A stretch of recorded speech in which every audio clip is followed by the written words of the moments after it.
चलिए आप सभी लोगों के सामने आज का क्वेश्चन आ गया है और ये क्वेश्चन है 6th एवं 7। एक्सरसाइज हमारी जो चल रही थी वो थी एक्सरसाइज जो चल रही थी हमारी वो थी 1.2 मैथ्स था। और ये हम क्लास ले रहे हैं 10th और हमारा जो सिस्टम है पैटर्न है सिलेबस है वो NCERT है। क्या ये NCERT, इस पे हम इस पद्धति पे चल रहे हैं। और देखिएगा इसके अनुसार सभी किताबें आपकी संशोधित किताबें आपके सामने हैं। तो क्लास 10th का आप अपने सामने बुक रखेंगे, 1.2 एक्सरसाइज का क्वेश्चन नंबर 6 देखेंगे। 5th तक के अपन बात कर चुके थे। तो विद्याधन की श्रृंखला को आगे बढ़ाते हुए अपन बात करते हैं क्वेश्चन 6 डायरेक्ट। ये रहा, आप सभी लोगों को शुभकामनाएं समझने के लिए। देखिए, व्याख्या कीजिए कि 7 गुणित 11 गुणित 13 धन 13 एंड 7 गुणित 6 गुणित 5 गुणित 4 गुणित 3 गुणित 2 गुणित 1 धन 5 भाज्य संख्याएं हैं। देखिए, इनने बोला हमसे कि हमको ये बताना 7 into 11 into 13 plus 13 and 7 into 6 into 5 into 4 into 3 into 2 into 1 plus 5 भाज्य संख्याएं क्यों हैं। हमारा सबसे पहला प्रश्न ये उठता है कि हम क्वेश्चन को समझें, रटे नहीं।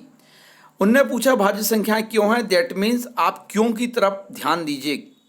इसका मतलब ऑलरेडी भाज्य संख्याएं हैं ये 7 गुणित 13 धन 13 और 7 गुणित 6 गुणित 5 गुणित 4 गुणित 3 गुणित 2 गुणित 1 धन 5, ये भाज्य संख्याएं हैं, ऑलरेडी हैं। और क्यों हैं वो पूछ रहा है, तो हमको जोर कायम देना है, क्यों पे देना है। देखिए, हमको क्या करना है, सबसे पहले ये बता देना है सॉल्व करते समय कि वी हैव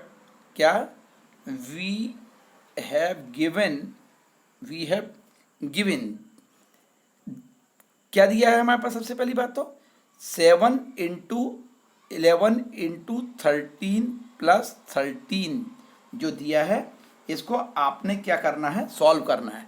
जैसे ही आप सॉल्व करते हैं तो क्या हो जाता है ये देखिए, अपन एक के नीचे एक भी कर सकते थे, बाजू में भी कर देते हैं। तो 7 गुणित 11 होता है 77 और गुणित 13 धन 13। और फिर अपन आगे चलते हैं तो 13 का गुणा अब अगर 77 में करते हैं तो 13 सत्ते 91 बच गया यहाँ पर 9 और 13 सत्ते 91 और 9 होता है 100 और ये धन हो गया 13। इस तरह से आप देख रहे हैं कि ये 1001 धन 13 बराबर कितना होने जा रहा है। यस, 1000 मतलब 1014 हो रहा है, 1014 हो गया आपका ये। ठीक है, आपने ये देखा। अब सवाल ये उठता है, इसी प्रकार हम इसको भी निकाल लें।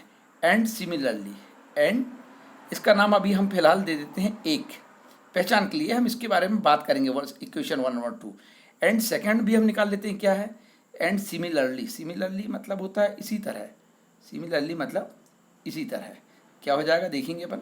चलिए, 7 गुणित 6 गुणित 5 गुणित 4 गुणित 3 गुणित 2 गुणित 1 धन कितना है लास्ट में आप देखेंगे यहाँ पर है 5। इस तरीके से आप गुणा कर सकते हो तो बहुत जल्दी कर लीजिएगा। 2 1 कम 2 और 2 3 6 6 चौकी 24 24 पंचे 120।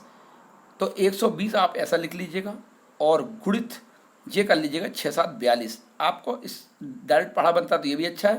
प्लस कितना हो गया 5। अब आप जब इसको सॉल्व करते हैं तो क्या होता है, इसका गुणा इसमें कर दीजिएगा तो पहले 0 उतार दीजिएगा, 120 का गुणा 42 में कर दीजिएगा, 0 उतार दिए। 12 का गुणा जब इसमें करेंगे 2 में तो 12 दूनी 24 बच गया 2 और 12 चौके 48 और 2 होता है 50 और ये धन आया 5 तो ये हो गया 5440 धन 5 मतलब हो गया सीधा सीधा 5045। ये आ गया हमारे पास। इसको नाम अभी आप फिलहाल 2 दे दीजिएगा, ये जो सॉल्व अपन ने किए हैं। अब हम क्या लिखेंगे, 1 और 2 में हम दोनों जानकारी में क्या दे देंगे, चूंकि 1 से एवं 1 से, हाँ तो 1 से क्या लिखेंगे, 1 से संख्याएं जो थी, कौन सी संख्याएं, भाज्य संख्याएं, वो क्यों है बोल रहा है। तो हम लिखेंगे 1 से यह क्या कर देंगे जल्दी बताएं। 1000 जो 4 14 आया उसको क्या लिख देंगे। तो इसका जब हम गुणनखंड करेंगे सबसे पहले तो हम इसके बारे में बताएंगे पहले। तो 1 से यह गुणनखंडों में विभाजित होगा, 1 से यह गुणनखंडों में विभाजित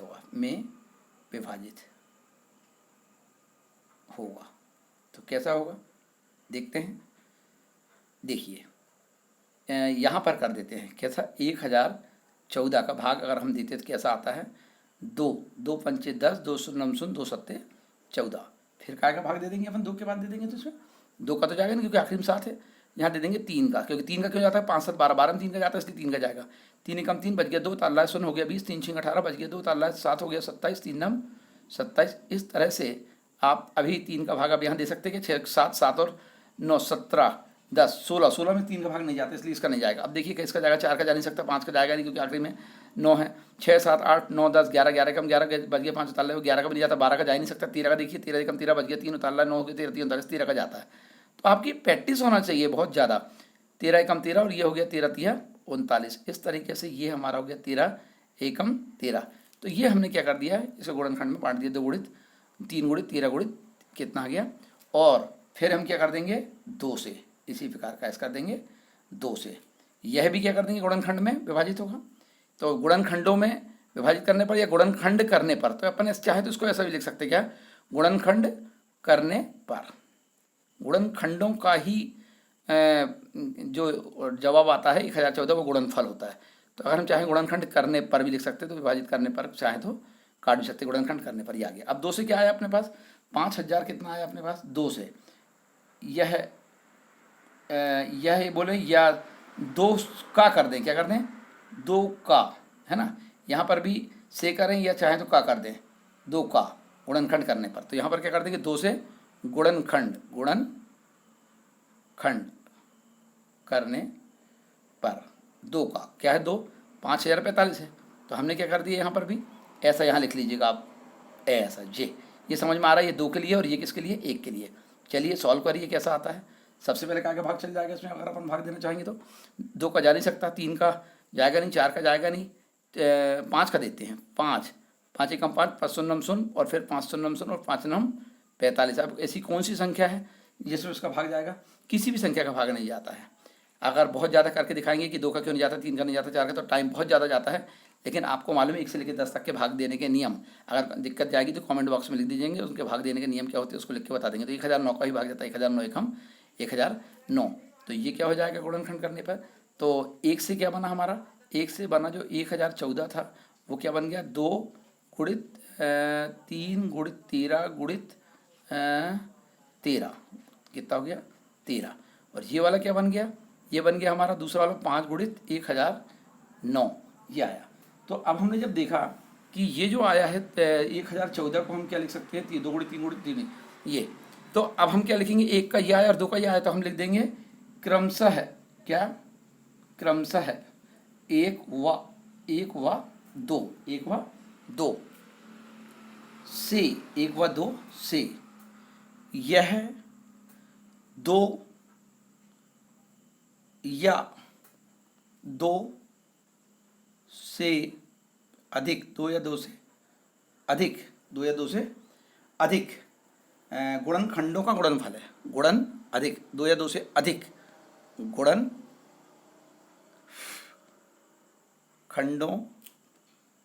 का गुणनफल है, गुणनफल है, ठीक। अतः क्या हो जाएगा, यह संख्या जो है, अतः यह संख्याएं क्या हो जाएंगी, यह संख्याएं भाज्य संख्याएं हो जाएंगी, भाज्य। या एक जानकारी और दे देता हूं मैं आपको, संयुक्त संख्याएं भी हो सकती हैं, होंगी, ये होंगी आपके उत्तर। यहाँ तक क्लियर हो गया आपका। अब देखिए क्यों हो गया, आपको समझ में आ रहा है। संयुक्त संख्या किसको कहते हैं, ये आपको जानकारी लगे में लगे हो जाना चाहिए। लगे में लगे का मतलब होता है साथ ही साथ, जनरल भाषा में आपसे मैंने ऐसा कहा। देखिए संयुक्त संख्या किसे कहते हैं, एक होता है कोरा, होता है, कोरा का मतलब होता है क्वेश्चन देन उसका आंसर। तो ये होता है भाज्य या संयुक्त संख्या, ऐसी संख्याएं जिनमें एक एवं संख्या एक के अतिरिक्त किसी अन्य संख्या का भाग पूरा पूरा चले जाता है। जैसे यहाँ पर 1 का तो जाएगा इसमें, और 1 के अतिरिक्त कोई भी संख्या लेंगे हम, देखो 1 और स्वयं की बात नहीं कर रहे हैं, 1 और स्वयं की होगी तो वो तो अभाज्य संख्या हो जाएगी, प्राइम नंबर। लेकिन इसमें 2 का जा रहा है, 3 का जा रहा है, फिर 13 का जा रहा है, तो 2 से अधिक आई। और यहाँ पर क्या हो रहा है, यहाँ पर जो हो रहा है 5000 जो आपका जो कितना आया था 45, इसमें किसका जा रहा है 5 का और 9, 1009 का जा रहा है। तो ये 2 संख्याएं का भाग इसमें किया, इसलिए मैंने क्या लिखा, 2 या 2 से अधिक गुणनखंडों का यह क्या है, गुणनफल है। कौन, यह कौन मतलब 5045 और ये कौन 1014। इसीलिए ये यहाँ पर क्या बन गया, ये क्वेश्चन की परीक्षा की दृष्टि से बहुत इंपॉर्टेंट नहीं होता, लेकिन समझना है अपने को, क्योंकि बहुत सारे क्वेश्चन ऐसे होते हैं जो पेपर में नहीं आ पाते हैं, लेकिन इनसे बेस इतना ज़्यादा मिल जाता है कि हम एक्टिव हो जाते हैं, समझने सोचने की क्षमता हमारी बढ़ जाती है। इसीलिए था। आई थिंक ये वीडियो आपको, ये क्वेश्चन आपको समझ में आ गया होगा। अब इस वीडियो में हम अगला क्वेश्चन 7वां करते हैं। जब तक के लिए 1 मिनट के लिए आप रेस्ट लेंगे और इसको देखेंगे जब तक मैं, चलिए जब तक आपने देखा तो मैं क्वेश्चन आपको ये समझ में आ गया। क्वेश्चन नंबर 7वां, किसी खेल के मैदान में, यहाँ से क्वेश्चन शुरू होता है आपका। किसी खेल के मैदान के चारों ओर एक वृत्ताकार पथ है। इस मैदान का एक चक्कर लगाने में 18 मिनट लगते हैं, जबकि इसी मैदान का एक चक्कर लगाने में रवि को 12 मिनट लगते हैं। मान लीजिए जाए वे दोनों एक ही स्थान और एक ही समय पर चलना प्रारंभ करते हैं। मान लीजिए जाए मैदान है, यहाँ से अगर मान लीजिए जाए 2 लोग हैं, एक 12 मिनट में पहुँचता है, मतलब एक चक्कर पूरा कितने में लगाता है, एक 12 मिनट में लगाता है, और एक है जो इसी मैदान का चक्कर कितने देर में लगाता है, 18 मिनट में लगाता है। तो हमको क्वेश्चन को समझना जनरल रूप से। देखिए 18 मिनट वाला एक राउंड लगाएगा और 12 मिनट वाला एक राउंड से आगे बढ़ जाएगा, क्योंकि ये 12 मिनट में लगाता है मतलब जल्दी लगाता है, ये 18 मिनट में लगाता है तो 18 मिनट लगाने वाला थोड़ा धीरे चलेगा और ये थोड़ा 12 मिनट वाला तेज चलेगा। फिर दूसरा क्या होता है कि ये दूसरा चक्कर लगाएगा तो इसको 36 मिनट लगेंगे और इतने में ये दूसरा चक्कर 12 मिनट में लगा देगा। तो सवाल ये उठता है कि ये कब ये दोनों एक जगह पे मिल जाएंगे। तो वही कह रहा है चक्कर लगाने में 18 मिनट लगते हैं और इसी मैदान का एक चक्कर लगाने में रवि को 12 मिनट लगते हैं। मान लीजिए वे दोनों एक ही स्थान पर और एक ही समय पर चलना प्रारंभ करके एक ही दिशा में चलते हैं, एक ही दिशा में अपने डायरेक्शन लिया है, ये चलना प्रारंभ करते हैं अगर एक ही दिशा में। तो ऐसी स्थिति में बोलता है कि कितने समय बाद वे पुनः प्रारंभिक स्थान पर मिलेंगे। तो इमेजिनेशन तो पहले थोड़ा बहुत आना चाहिए, जब समझ में ये आता है क्वेश्चन मज़ा भी आता है।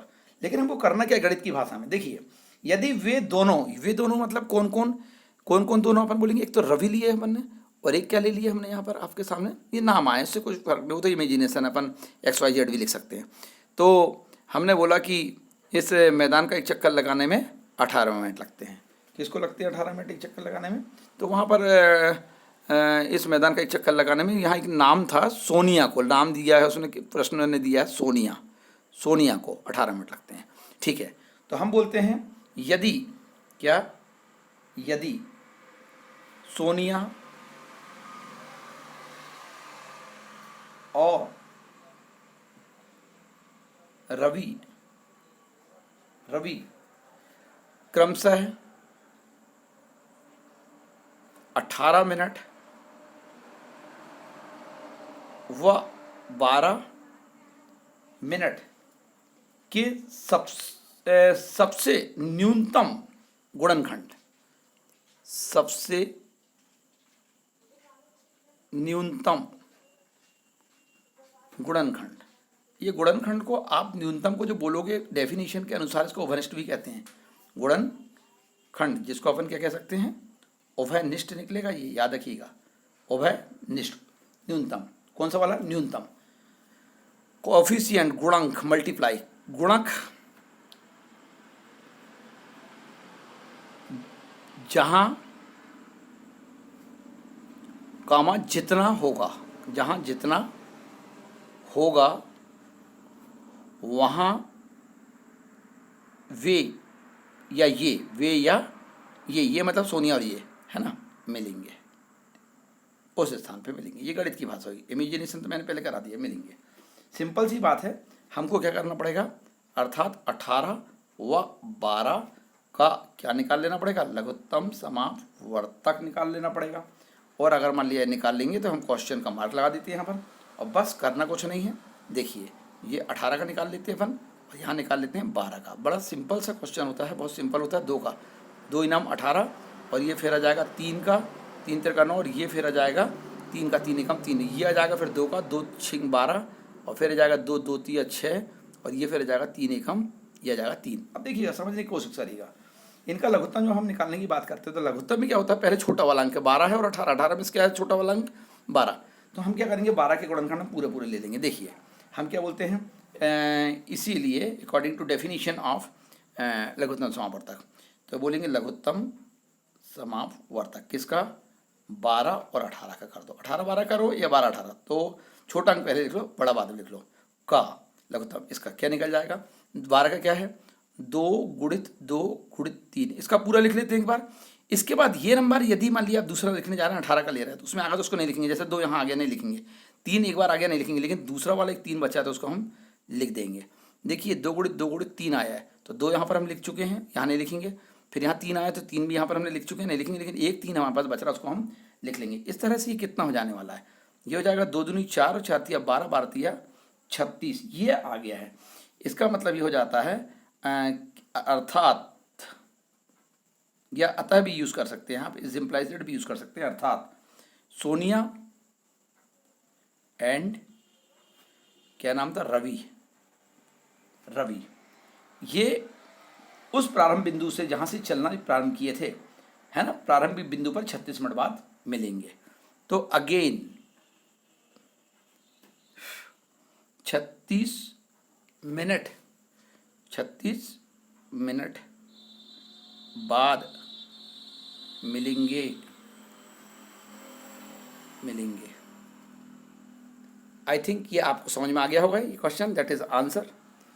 अगर ये 15 से 16 मिनट में 2 क्वेश्चन अगर आप समझ लेते हैं और इसके बाद में आप इसके एवरेज से अगर मान लीजिए 1 घंटे में देखें तो 8 से 10 सवाल हो जाते हैं, जबकि समझाने में थोड़ा सा टाइम लगता है। अगर आपकी प्रैक्टिस रहेगी तो आप इसको जब प्रैक्टिस रहेगी तो ये 15 मिनट की जगह आप 7 मिनट में दोनों करेंगे और 6 मिनट में भी करेंगे। लेकिन मैंने कम से कम समय ना लेके ज़्यादा से ज़्यादा भी लिया, तो 1 घंटे में एवरेज कितना आ रहा है? 8 से 10 सवाल का आ रहा है।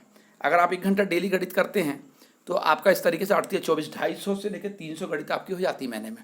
और अगर ये कर लेते तो 3 से 4 महीने के अंदर आपका पूरा कोर्स बहुत अच्छे से कंप्लीट हो जाता है, सिर्फ 1 घंटा। और अगर आप रिवीजन करते हैं तो ये रिवीजन के समय तो ये मान के चलिए कि 60% 40% टाइम में ही बहुत जल्दी हो जाता है, क्योंकि पेपर के 1 दिन के गैप में भी अपन इसको कर लेते हैं। आई थिंक ये वीडियो आपको समझ में आ गया होगा, मेरी बात भी आपको समझ में आई होगी। आप लगे रहिएगा, निरंतर विद्या अध्ययन की श्रृंखला में आप लोग साथ दे रहे हैं, आपको बहुत बहुत धन्यवाद। आपका भविष्य उज्ज्वल हो। इन्हीं बातों के साथ आपसे अगले वीडियो में फिर मुलाकात करते हैं।